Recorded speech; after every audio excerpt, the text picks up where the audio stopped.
Let's get started.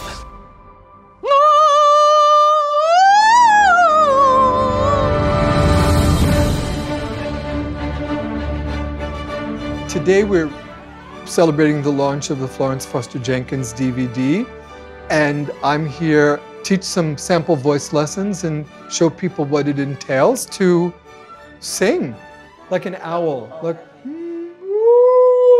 okay, all right.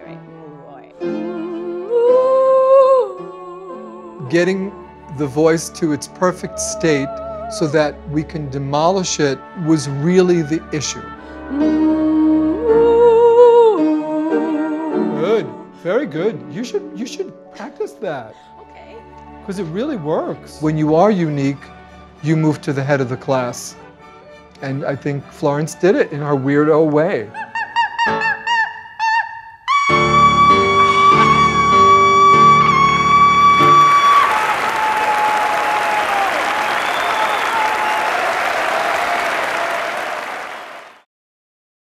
Okay, so tell me a little bit about your singing experience. Okay, so I actually have been getting, well, I've had vocal training since I was 6 years old, up until about 16, not consecutive years, but off and on for years. So I've actually been singing for pretty much all my life. As a kid, it was something that I wanted to pursue seriously, but just didn't pan out. But I get to speak to musicians all the time, and so at least I'm somewhat living my dream. Good, good. Yeah, listen, mine took a different turn also, but I think the twists and turns, if you learn from the twists and turns, and in my case, sometimes some outright failures, it just, if you see the cause behind the effect, I think it makes for good teaching. Yeah. But a lot of people really can do it, and they start teaching later on, but they don't remember what they did when they were between 18 and 25. Oh, okay. And because everyone's different. Everyone has to come at it from a different angle. So, all right. So, do you sing like a little bit, or just for fun? I was labeled by my last vocal coach as a mezzo soprano. So, and I do it I don't perform in, open mics anymore. I used to do that years ago. I haven't in a while, but I used to do things like that. Now I just kind of sing at home in the shower for friends, happy birthday songs, things like that. I'd rather die than sing for friends. They can be so mean. But if yours are nice, I'm not discouraging you. I'm not discouraging. Florence handled it well. She did. She really. Her friends were good though. They really believed in.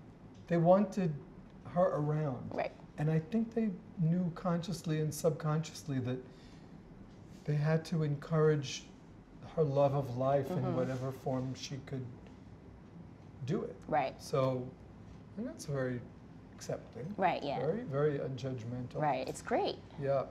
And it gave her life. It really did. It really extended her life.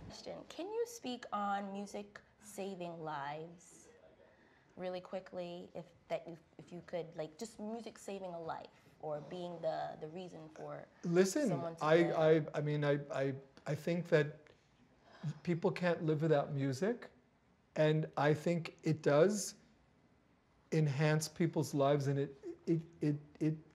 it's a kind of a creativity that is mysterious and yet accessible at the same time that people can't live without. Right. It does. Right. It really does. For some people, they have to make music. For some people, they have to listen to it. And most people both. But I agree. I agree. I think kids especially need to have music in schools. They have to. And working on instruments, I think, is almost more important than condescending by taking them to kiddie shows. Right. Right, I agree. Kids they're more I was much more smart. I was smarter when I was a kid. I got stupider. But me too. But when people would really play real music, I was turned on by it. It was everything.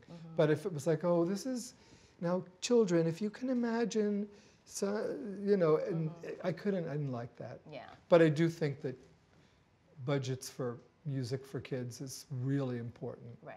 I agree. Thank you so much. My pleasure. This is fun. You have a good voice. Thank you. You gave me my inspiration. Good, good, good. Just don't sing too high, but your voice will go low. Okay. But just don't grind. Don't go. Right, right. I had a Just- little. I always have this little sinus or whatever it is, so it's always there. It's I life, can't sing. dry offices, different. It's 61 today, and it was like 46 yesterday. It's Yeah. life. Thank you so much. My pleasure. This was so fun. Nice to meet you. Nice to meet you too. Nice- Beautiful. I love that color. Thank you.